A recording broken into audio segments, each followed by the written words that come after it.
नमस्कार, मैं किशन कुमार। दोस्तों, आजकल बहुत सुंदर धंधा आजकल चुनावी चंदा हो गया है। सुप्रीम कोर्ट ने एसबीआई को आदेश दिया था कि आप जो है 2 सप्ताह में जो भी इलेक्टोरल बॉन्ड है, किसने किसको दिया और किसने किससे लिया, उसका जो भी डेटा है वो 6 मार्च तक इलेक्शन कमीशन के जो साइट है उस पर अपलोड होना चाहिए। लेकिन स्टेट बैंक ऑफ इंडिया 4 तारीख को वहाँ पे वो याचिका दायर करते हैं और अपनी बात रखते हैं सुप्रीम कोर्ट में कि मैं इतना दिनों में ये जो भी डेटा है मैं कलेक्ट करके नहीं दे सकता हूँ, मुझे कम से कम 16 हफ्तों का टाइम चाहिए। तो ये देख लीजिए, जो उनको ये सोचने में 17 दिन लग गया कि मैं इसको डेटा को कलेक्ट मैं नहीं कर सकता हूँ इतने कम समय में। उनको 16 सप्ताह का समय चाहिए। तो ये देख लीजिए, जो ये स्टेट बैंक ऑफ इंडिया समय मांग रहा है या ये जो मौजूदा गवर्नमेंट है वो समय मांग रही है। आप लोगों को पता होना चाहिए कि स्टेट बैंक ऑफ इंडिया के पास 48 करोड़ के प्लस लगभग उसके अकाउंट्स हैं, जो उनके कस्टमर हैं। उनके पास लगभग 23,000 समथिंग उनके ब्रांचेस हैं। उनके पास लगभग 66 या 65,000 के लगभग उनके पास एटीएम्स हैं। इन सब का डेटा वो हमेशा अपडेट कर रखते हैं। कभी भी आप कोई भी ट्रांजैक्शन का लेन देन आपको जो इमीडिएटली है, आपको तुरंत जो उसका आपको इन्फॉर्मेशन तो आपको मोबाइल पे मिल जाता है। ये बताइए, इतना लंबा चौड़ा इनका सिस्टम है, इतने सारे डिजिटल हैं और इलेक्टोरल बॉन्ड जो मुश्किल से 22,000 के समथिंग जो इलेक्ट्रॉनिक बॉन्ड जो अभी तक जो है उसको परचेज किया गया है। ठीक है, जो इशू किया गया है और उसका जो रिसीव किया गया था, दोनों अगर इलेक्ट्रॉनिक बॉन्ड जो इशू करने वाले ब्रांचेस और जो वहाँ पर रिसीव किया है, ये बता रहे हैं कि इनके सारे जो इलेक्ट्रॉनिक बॉन्ड है सील लिफाफे में ये मुंबई ब्रांच को ये फिजिकली भेज दिए हैं। तो ये तो एक तो इशू करने वाला ब्रांच हो गया और दूसरा जो उसका रिसीविंग करने वाला ब्रांच हो गया। तो 22,000 से अगर दोगुना करें तब टोटल 44,000 इनके डॉक्यूमेंट हो गए, एक इशूइंग एक रिसीविंग। तो इन दोनों को मिलाने में इनको कम से कम 16 सप्ताह चाहिए। मान के चलिए ये जून तक मांग रहे हैं समय, जो मैं समझता हूँ अगर जो भी जानने वाले लोग होंगे, जो भी बैंक से काम करते होंगे, जो डिजिटल इंडिया में सबको पता है ये कितना फास्ट काम होता है। आपको पता होना चाहिए, जब डीमोनेटाइजेशन हुआ था उस वक्त ये सारे स्टाफ को लगा दिए थे और ये 16 लाख करोड़ रुपये ये मार्केट से अपने वापस ले लिए थे बहुत ही कम समय में। उस समय इनको कोई दिक्कत नहीं हुई थी। और ये 22,000 के इलेक्ट्रॉनिक बॉन्ड है, इसको मिलान करने में, इनका डेटा देने में ये 16 सप्ताह का समय और मांग रहे हैं। तो ये सीधा सीधा समझ रहे हैं, ये बिल्कुल इनका एक घालमेल है। ये एसबीआई इस समय नहीं मांग रही है, ये एसबीआई के द्वारा ये सरकार समय मांग रही है। ये सरकार चाहती है कि ये जो मसला है, ये सब मसला चुनाव के बाद ओपन हो। इनको ये नहीं चाहते हैं कि जनता पब्लिक डोमेन में ये बात जाए कि बीजेपी गवर्नमेंट को इस देश में किस किस आदमी ने, किस किस कॉर्पोरेट घराने ने कितने कितने करोड़ रुपया इनको फंडिंग किया है, डोनेट किया, और उसके एवज में ये गवर्नमेंट ने उनको क्या दिया है। ये अगर जानकारी मिल जाएगी और ये सब अभी पब्लिक डोमेन में आ जाए तो पब्लिक इनको तो मैंडेट नहीं करेगी, इनको तो वोट नहीं देगी।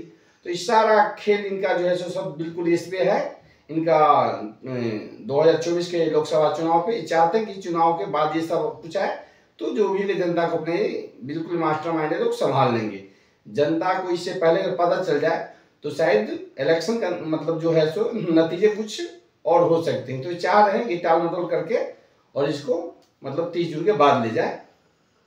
तो इस तरह की चीजें हैं।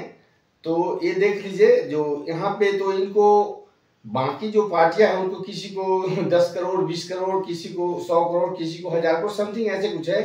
और ये बीजेपी है, इनको लगभग 16,000 को, यदि मान के चलिए जितने भी डोनेट किए गए हैं अभी चुनावी चंदा, उसमें से इनको 98% इन्हीं को ही डोनेट किया गया, यहाँ तक इन्फॉर्मेशन है। तो दोस्तों, समझने की ये बात है कि ये सरकार हमेशा कहती है कि मैं अपने सरकार में पारदर्शिता लाना चाहता हूँ।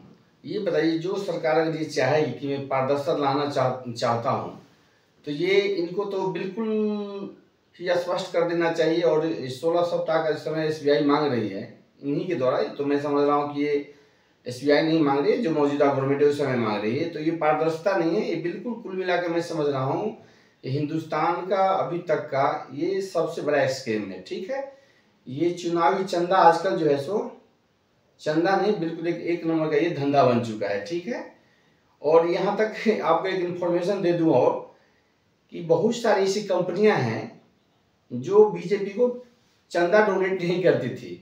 उस पर सीबीआई और ईडी जब लगातार छापे मारे तो पता चला सीबीआई और ईडी के छापे मारने के बाद बीजेपी को उन्होंने 350 करोड़ समथिंग उनको चंदा उन्होंने इलेक्ट्रॉनिक बॉन्ड के मार्फत से दिया। तो ये सब सारी घटनाएं हैं और ये सब पब्लिक समझ रही है। मैं समझ रहा हूँ कुल मिला के ये जो है सो बहुत बड़ा स्कैम है। तो अभी भी मैं समझता हूँ देशवासियों, अभी भी वक्त है, चीज़ों को समझिए। अभी भी आंखों पर से पट्टी अगर नहीं उतरेगी तो आने वाला समय में मैं समझ रहा हूँ, अभी आपके पास गूगल है, गूगल करके देखिए आज के तारीख में हिंदुस्तान में 4,500 से 5,000 भूख से बच्चे मर जा रहे हैं 0 से 5 ईयर्स तक के। और ये गवर्नमेंट रहेगी या जिस हिसाब से काम कर रही है तो आने वाले समय में एक दिन में बच्चे 0 से 5 नहीं, 0 से 10 और 0 से आपसे बता रहा हूँ जो 20 लीजिए 50 लीजिए जो भी होगा, भूखों मरने वालों 5 से आगे जगह एक एक दिन में ये 5 लाख लोग को मारेंगे। पूरे विश्व में हंगर इंडेक्स में भी अपना देश 112 नंबर पे है। पर कैपिटल इनकम देखिए, ये जो हमेशा एक स्वप्न दिखाते हैं कि हमारी जो इकोनॉमी है वर्ल्ड में 5वें स्थान पे आ गई है। ठीक है, अच्छी बात है, ये एक फिगर है, ये एक जो फिगर जो हमारी इकोनॉमी है ये एक फिगर है जो जी है 273 लाख करोड़ समथिंग ऐसा कुछ हमारा जो जीडीपी का है, ये हमारा एक फिगर है। ग्रोस फिगर जो होता है वर्ल्ड लेवल पे जो हमारा फिगर है, ये मेरी इकोनॉमी इतनी की है। लेकिन उसके बावजूद जो पर कैपिटल इनकम है, पर लोगों की जो इनकम है पर डे की, उसको हमें देखना है।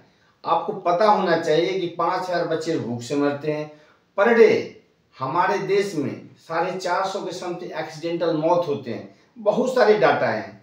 तो मैं समझता हूं जो हमको 5वीं इकोनॉमी नहीं या 7वीं इकोनॉमी, हमें उससे कोई मतलब, जो मौजूदा चीज है, जो बेसिक चीजें हैं जिसपे हमें काम करने की आवश्यकता है, उस पर काम करना चाहिए था। आप बताइए, बुलेट ट्रेन के स्वप्न दिखा रहे हैं, यहाँ पे जो भी ट्रेन है उसकी सुविधा अगर बढ़ा दी जाती तो शायद इतनी मारा मारी होती है। आप लोग देखते होंगे, स्टेशन पे जाते होंगे, इतनी लोकल ट्रेन में इतनी भीड़ होती है कि आए दिन दुनिया भर के लोग ट्रेन से कट कट के मर जाते हैं। तो इस चीज़ों पर इनको इस चीज़ों पर इनको सुधार करनी चाहिए थी। तो ये हमेशा दिखाते हैं कि हम 2048 में कहाँ चले जाएंगे, 2035 में कहाँ चले जाएंगे। अरे जो सामने है उसको तो आप देख नहीं रहे हैं, और आगे आप समय दिखा रहे हैं आज से 20 साल बाद की। अभी भूख से लोग 5,000 मरे, उस पर आपको कोई ध्यान नहीं। एक्सीडेंटल में इतने मरे, उस पर आपको कोई ध्यान नहीं। उस सब चीज़ को छोड़ दीजिए, आप पारदर्शिता की बात करते हैं तो आप क्यों नहीं इसको जल्दी से जल्दी क्लियर कर देते हैं, जो किस पार्टी ने कितने चंदे लिए। अब क्यों किसी को आप किसी के कंधे पे बंदूक रख के अपना जो है सो निशाने लगा रहे हैं।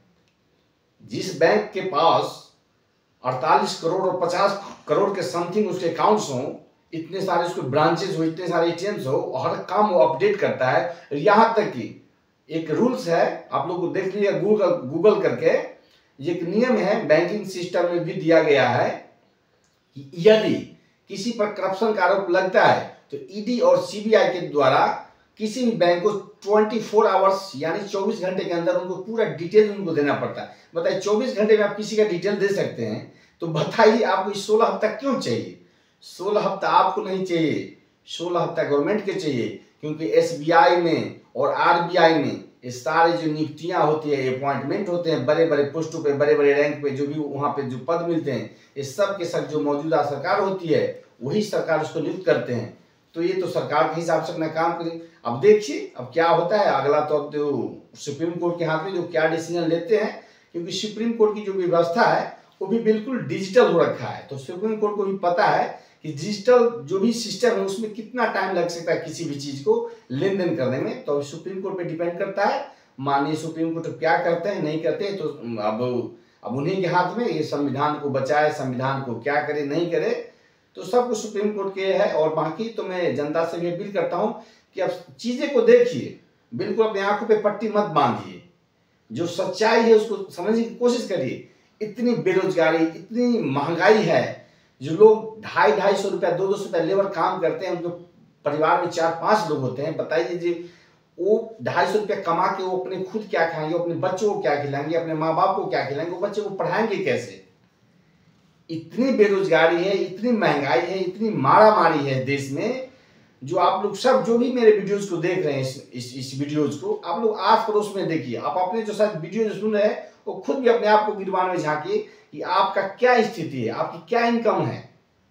आस पड़ोस में जो जिनके ठीक ठाक इनकम तो कोई बात नहीं, चल सर्वाइव कर रहे हैं, बाकी आस पड़ोस में देखिएगा किस तरह जद्दोजहद करें, 2 जून की रोटी जद्दोजहद कर रहे हैं, मजबूर हैं ग्रेजुएट लड़के लेबर का काम करने के लिए, मजदूरी करने के लिए, वर्कर बनने के लिए। ग्रेजुएशन कर करके लोग 200-250 रुपये लेबर का काम करने मजदूरी कर रहे हैं। ये इस देश के आपने स्वप्न दिखाए थे कि 2-2 करोड़ में नौकरी, कहाँ है आपकी नौकरी? आपकी नौकरी है कहाँ? आपसे मांगते हैं लोग, नौकरी मांगता है तो आप बोलते हैं जाओ मंदिर बना दिया हूँ, मंदिर पे काम करिए। अरे अच्छी बात है, इसके लिए आपको धन्यवाद, मंदिर बना दिया, आस्था के विषय है। आप न भी मंदिर बनाते तो भी लोग जो मानने वाले मानते हैं। मंदिर से किसी को पेट नहीं भरने वाला भैया, आपको काम देना चाहिए था। कांग्रेस ने गलती की थी, कांग्रेस ने गलती की थी, इसलिए देश की जनता ने आपको चुना था, ये सोच के शायद आप उद्धार कर दें। लेकिन आप भी तो उसी पीच पे खेल रहे हैं, तो फिर आप में उसमें क्या अंतर है? आपको काम करने के लिए लाई थी जनता, ठीक है, न कि आपको जुमलाबाजी करने के लिए लाई थी। इसीलिए अभी भी देशवासियों समय है, चीजें को समझिए। और बाकी आगे मैं वीडियो बनाऊंगा तो फिर और मैं इस पर फिर और कवर करूंगा, क्या इसका डिसीजंस आते हैं माननीय सुप्रीम कोर्ट का, क्या उनका अभी अगला स्टेप होता है, क्या बोलते हैं, इलेक्शन से पहले उस चीज़ को क्लियर करते हैं। मैं तो चाहूँगा कि माननीय सुप्रीम कोर्ट ने भी बताया है कि ये वोटर का राइट्स है, वोटर का बिल्कुल राइट्स है। आपको अगर वोट करता है उसका राइट्स है, तो उसको पूरे जानने का हक है कि किसको किसने दिया, कितना लिया, और किस पार्टी ने किससे क्या लिया और उसके एवज में उसने क्या दिया। इसलिए वोटर का बिल्कुल राइट्स है, ये बिल्कुल राइट का अधिकार, राइट्स है। और सुप्रीम कोर्ट से हमें उम्मीद है माननीय सुप्रीम कोर्ट ये बिल्कुल इस पर क्लियर कुछ न कुछ स्टैंड लेंगे, और ये जो वोटर का राइट्स है उसके खिलाफ तो नहीं जाएंगे, और इनको जवाब देना पड़ेगा, इनको जवाब देना ही पड़ेगा। सीबीआई को बेशक 16 हफ्ते की जगह इनको जो है बोल दे, जो 4 हफ्ते और ले ले, 5 हफ्ते, लेकिन इलेक्शन से पहले इनको बिल्कुल इसका पूरे डिटेल्स देना ही पड़ेगा कि किस पार्टी को, किस कॉर्पोरेट घराने ने कितने रुपए दिए, और उसके एवज में उस पार्टी ने उसको क्या दिया नहीं दिया, ये सब कुछ इनको क्लियर करना ही पड़ेगा, और पब्लिक डोमेन में बात आएगी। तो ठीक है, बहुत बहुत आपका धन्यवाद, आपने इस वीडियो को देखा।